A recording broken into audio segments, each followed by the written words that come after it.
Alright,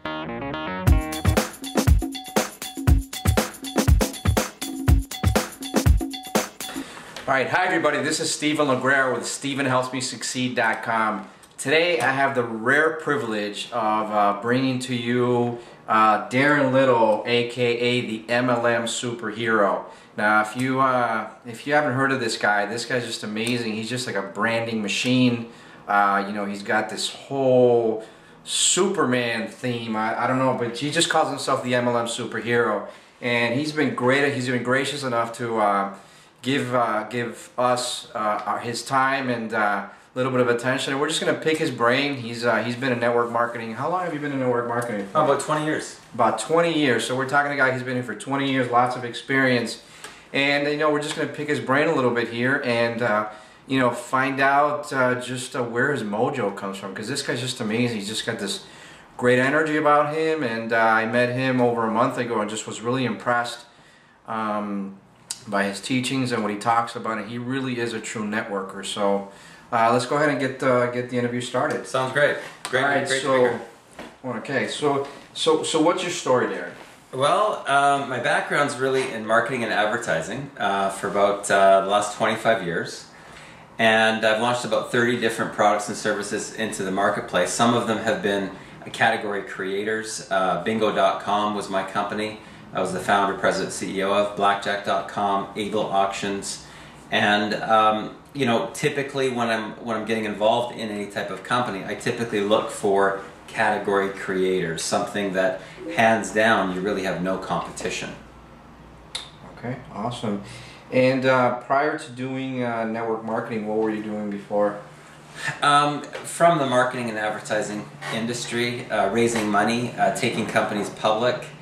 And but it's all marketing related, and like I was mentioning earlier, raising money and networking are exactly the same, you know, so they're very, very parallel. So if I'm working with somebody raising money, I can teach them easily how to bridge into becoming a network marketer, and if I'm working with a network marketer, I can bridge them over into teaching them how to raise money, because they're identical models. Okay.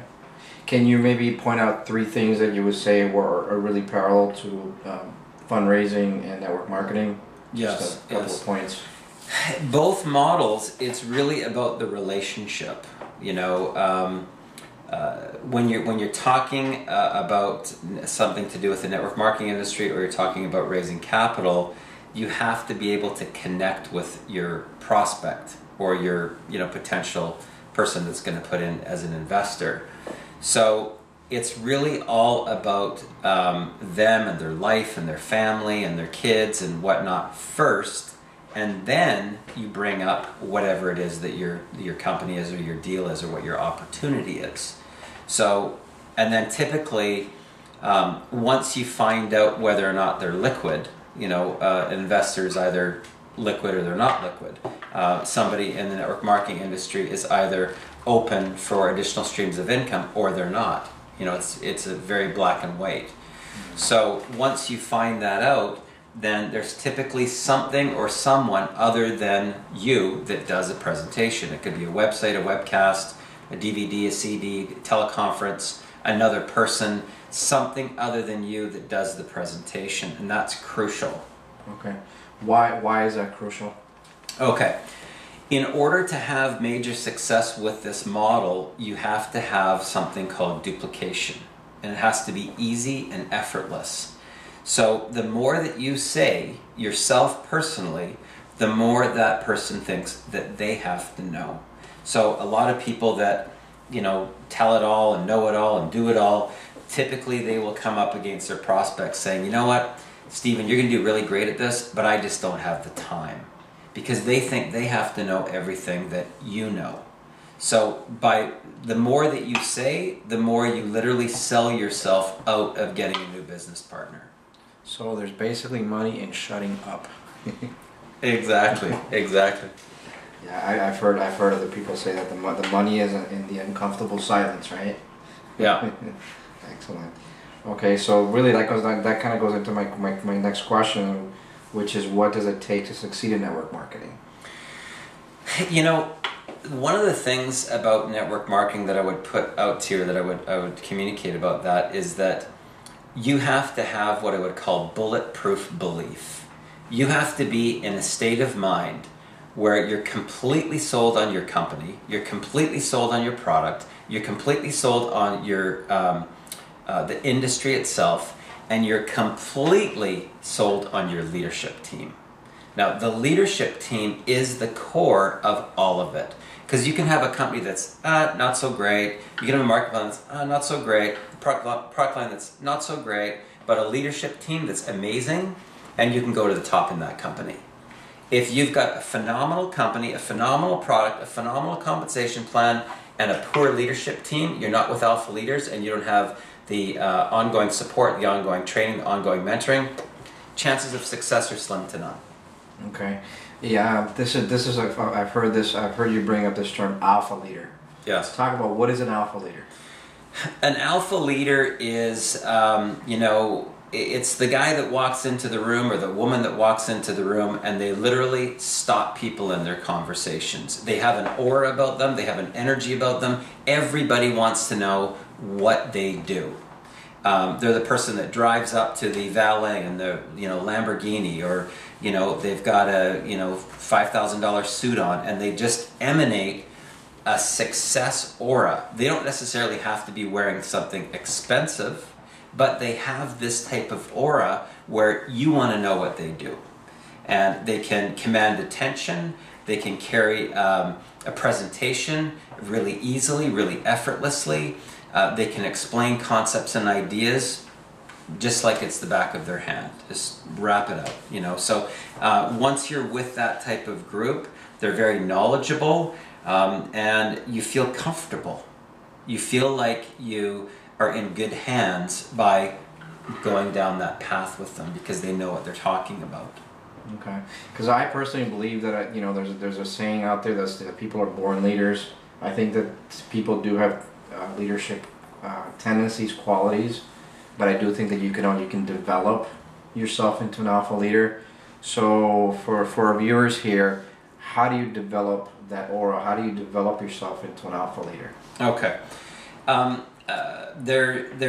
used to work with a gentleman by the name of Dr. Lee Poulos as his vice president of marketing, and Dr. Poulos has this something called deep trance identification, where you go into a meditative state, and it's like guided visualization, basically. And he actually will you identify a person, a mentor that you have a high level of respect for, and he helps you to visualize walking around in their body. So that is a phenomenal exercise to go through. What it really allows you to do is to feel what it would be like being that person.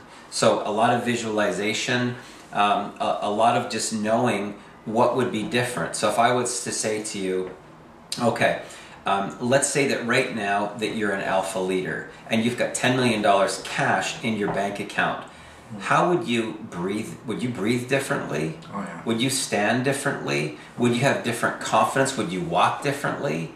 Now, what's really cool is when you take somebody through this visualization process, their body starts to actually morph right in front of your eyes.